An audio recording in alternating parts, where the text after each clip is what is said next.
अस्सलाम वालेकुम friends, welcome back to Top Smarties. Drama serial Baby Baji की बहुएं, जहां पर आखिरकार कोई फंक्शन देखने को मिला, कुछ खुशियां देखने को मिली, जहां पर शहनाज और बाकी सभी बेबी बाजी की बहुएं भी एक शादी में जा रही हैं।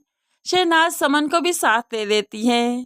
अब ये फैमिली में शादी है या मोहल्ले में, कुछ भी है, फंक्शन तो है जहाँ पर सभी इकट्ठे हैं। शहनाज तो खुशी खुशी सभी से मिलती है, लेकिन समन की नजरें सिर्फ और सिर्फ वलीद को ढूंढ रही हैं। दूसरी तरफ अब मौका गनीमत जाना, इसलिए तो अजरा भी मौका देखते ही शहनाज से बात करती है। शहनाज देखो, अपनी डिमांड को ख़त्म कर दो, ऐसा नहीं हो सकता, हम लोग एक हैं, एक ही घर में रहेंगे।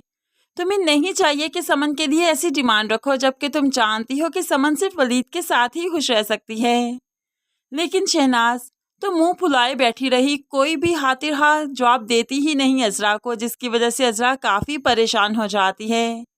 दूसरी तरफ पुप्पो और सायरा की तो दौड़ें लग गई जब उन्होंने किसी जानने वाली को देख लिया, क्योंकि वो जानने वाली इनके सभी करतूतों से वाकिफ थी, इसलिए तो दौड़ती हुई जल्दी से घर आ जाती हैं।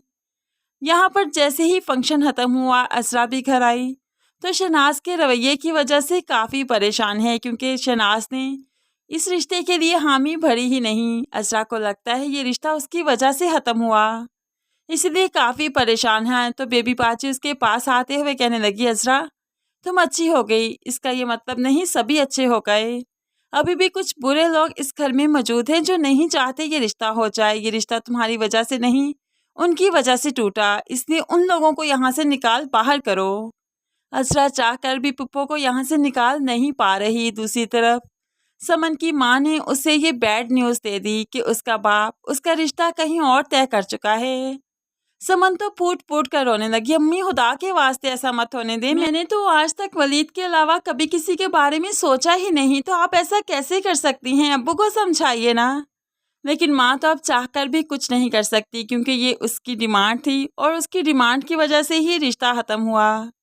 अब यहाँ पर कुरैशी साहिब जैसे ही रास्ते में वलीद को देखते हैं तो वलीद आगे बढ़कर सलाम करने की कोशिश करता है, लेकिन कुरैशी साहिब मुंह मोड़कर चले जाते हैं, जिस पर वलीद भी काफ़ी दुखी हो जाता है, क्योंकि अब श्योरिटी हो गई कि ये रिश्ता तो नहीं होने वाला। दूसरी तरफ सायरा मौका देखते ही अस्मा के गले पर हाथ साफ कर लेती है। जब अस्मा को मालूम पड़ा तो चीख उठी, यहाँ पर पैसे थे, कहाँ चले गए, हम तीनों ही हैं बुटीक में और तो कोई आया ही नहीं। तो अस्मा की एम्प्लॉय तो रोने लगी, ऐसे कैसे हो सकता है मैम कि आपके पैसे चले गए, पहले तो ऐसा कभी नहीं हुआ था, वाकई हमारे तीनों के अलावा तो यहाँ पर कोई भी नहीं, और मुझसे तो कसम उठवा लें कि मैंने आपके पैसे नहीं लिए।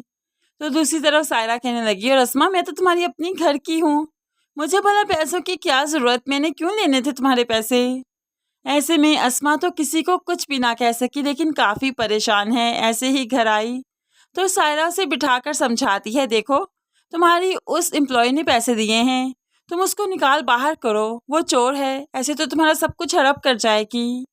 अब यहाँ पर सायरा चाहती है कि वो इस कारोबार से बाहर निकल जाए, ताकि सिर्फ सायरा हो यहाँ पर और ये कारोबार हड़प करना काफ़ी आसान हो जाए। अस्मा परेशानी के आलम में सायरा के पास से उठकर जाती है तो सायरा अपनी माँ को खुशखबरी सुनाने लगी कि पैसे मैंने चोरी किए हैं।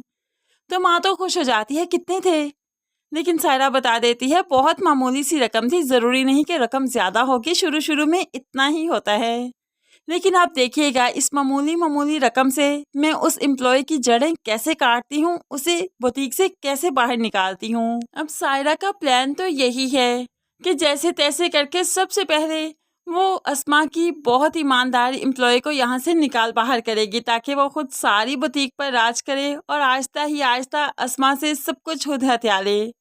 इसलिए तो वो अब ये सब कुछ करेगी ताकि एम्प्लॉय को बाहर निकाला जा सके।